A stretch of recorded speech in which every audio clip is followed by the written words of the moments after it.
Hey y'all, it's Jessica from Sloppy Swatches. Today I have something a little bit different. I'll be doing a stamping review of the Ejiubas Wonders of Life stamping plates. These were sent to me for review and they're available right now on Amazon. I'll leave my affiliate link down below if you're interested in that. This set consists of two plates that are double-sided, so you'll get 4 different sheets of images on just 2 pieces. They are nicely etched and they do have a nice heft to them. This review did get a little bit long on me, so I'll go ahead and leave the timestamp for the just nail art tutorial if you're only interested in that, and I'll go ahead and get into the review. If you're new to stamping, one of the most important things to know is that the blue sheet needs to be removed off of all of the stamping images. It's there just to protect it, make sure you don't get any scratches during shipping, but you will not be able to pick up an image unless you remove that blue film. So here's a quick look at what they look like. The edges are not capped or anything, but they are nice and dull, so you don't have to worry about hurting your hands on these plates. So I'll go ahead and show you how I remove this film. At first, I started trying to pick it apart with my thumbs. That's why my thumbnails are always so short. I tend to use them as tools, which is a big no-no. I do recommend using tweezers to just help peel it up and remove it. This was one of the hardest films I've had to remove off a plate. Not a really big deal, but you can see there that they do have a nice heft. It didn't bend them or anything like that. So first I'll show you the individual images on plate EGB-01. Each of these plates does have a more kind of defined stamping square, and then the other side is a buffet plate. So this side gives you a lot of different florals. You can see some butterflies there, some leaves. These are very spring appropriate. I do find that the sizes on these stamps are perfect for my nail length. So if you have longer nails and you've struggled with finding bigger designs, these are going to be amazing for you. I do honestly think that some of the images may be lost on smaller or shorter nails, especially those florals there towards the bottom. I really like the thin band of images towards the top. I think those are going to be really cool to play around with doing kind of designed French tips. So really quickly, I'll just show you how some of these random images picked up. I was going to do a full stock of how each image transferred, but I could not for the life of me find a clear piece of paper. So here you can see all of that detail comes through nice and easy. These are, again, very deeply etched, so I didn't have any problems picking up the smaller details or anything like that. Next, I'll show you how this floral kind of sunflower image stamped. I'm using Tux Polish's Spring Green Dreams. It's not a stamping polish per se, but it does do an amazing job. I think this is going to be a really cool image for playing around with lead lining. There are a lot of images that are very open to that. Next, I'll show you how this filigree picked up. This is a bit of a thicker image, but again, I had no problems. I just scraped downwards at a low angle, gave an upwards roll with my clear stamper, and it picked up great. I did end up using this image in my final look today. So next I'll give you a quick look at the buffet style side of EGB-01. This one has amazing butterflies on it. You do get a ton of different patterns on here. They are very lacy and delicate. You also get some roses and some dandelions almost. Really pretty floral images and a ton of different kinds of butterflies. I had a really fun time picking up the different kind of patterns that they give you here. I think one of my favorite stamps here are the daisy chain butterfly wings down at the very bottom. They're so cute. I'll go ahead and show you how those picked up for stamping at first. So with buffet style, you stamp just like you would with any other image. You're just going to be able to get a larger kind of a swath and have a little bit more control over what the final design looks like. So again, I'm just going to apply firmly, scrape downwards, and give an upwards roll. And this is how this image picked up. Incredibly cute. This is going to be another one that's going to be great for lead lighting. You just go in there with a separate color and color in the flowers any way you want to.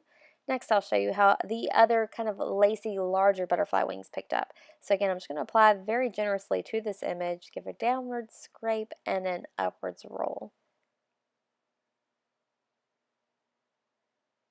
Had no problems picking up any of that detail or any of the larger kind of pieces of image there. I really want to go in and do a butterfly look using these stamps. I didn't today, but it's definitely on my to-do list. So next is plate EJB-02, and this one gives you more of lacy, delicate images. So you get a ton of different patterns on this plate. One of my favorite is the roses here towards the bottom. You also get another line of thinner images to play around with French tips or really however you want to. Lots of delicate things going on here. I'll go ahead and show you how that rose picked up. That was one of my favorite from this entire set. Again, I'm using Tux Polish's Spring Green Dreams. Going to apply generously, scrape downwards, and give an upwards roll. I was really extremely pleased with how this picked up. You don't lose any of that detail, and you can definitely tell it's still a flower once you transfer it to the nail. Really pleased with this one. So next I'll go ahead and show you how this really cool mix here shows. It almost looks like a lace over a fishnet, which I am all about. It's got some larger pieces in the stamp as well as a lot of fun detail. I'm going to give a downward scrape and an upwards roll, and this one did a great job at picking up both the thinner pieces and the larger kind of areas that needed to be colored in. This is another really cool one.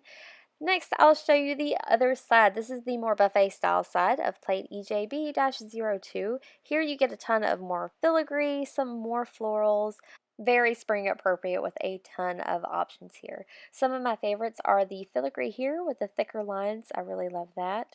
You also get some thinner lines up here towards the left top corner. So lots of small details. Also, some more filigree here in the middle. This rose is one of my absolute favorites. I did end up using that in my final look as well today. I was also really kind of intrigued by the wheat down in the bottom, I guess, right corner.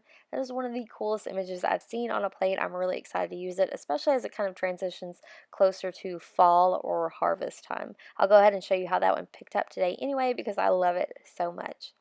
So here's a quick look at how this rose picked up. I did end up using this for my final look, so I'm going to actually show it to you twice, but here I picked up the larger as opposed to the closed bud. You get a ton of all that small detail. I really love it when you get lots of details in a stamp. So next I'll show you how that wheat picked up. I was able to pick up almost that entire image on my clear stamper. But like, how cool is that? It has some filigree in there with the smaller details in the wheat. I'm just really about it. So finally, I'll show you guys this tutorial for this Beauty and the Beast inspired rose look. These are kind of inspired by those LuLaRoe leggings. If you've seen them going around, I really want to get my hands on them so bad. They have that navy background with the pops of yellow for the roses. So I'll go ahead and show you how I did this. I'm starting with the buffet style side of plate EJB-02. This is Azul and then Verde from Moonflower Polish. I was sent those for review a while back. I do have a full swatch and review if you're interested in that. I'll go ahead and link it down below. I put the blue towards the flower and the green towards the leaf, and I'm just going to give a firm scrape. One scrape, I didn't want a lot of bleeding or blending here. I'm going to give an upwards roll with my clear stamper, and then I'm going to go in with Amarillo and fill out that blue rose. I did try to be a little bit gentle here to make sure that I didn't fuss up my blue lines any, and I kind of try to stay in as much as I could. The cool thing about a clear stamper is you can flip it over while you're doing this and check and see how the image is turning out. These polishes by Moonflower Polish do dry so incredibly fast. It wasn't a problem at all to kind of glob it on there a little bit before transferring it to the nail. So today I am starting with 2 coats of Zoya's Dove. This is just a light gray polish. I'm going to go ahead and push the stamp into my nail. The nail polish is pretty dry but still a little bit tacky. I'm just going to rock it back and forth a few times to get it nice and transferred. A few of my leaves did kind of mess up a little bit, so I just went back in and picked up just the leaf portion from EJB-02 and I stamped those directly onto the bottom.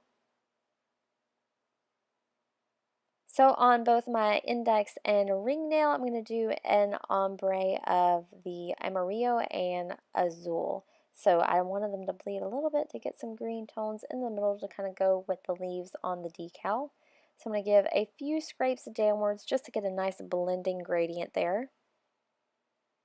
And then I'm going to give an upwards roll and then transfer it directly onto my nail.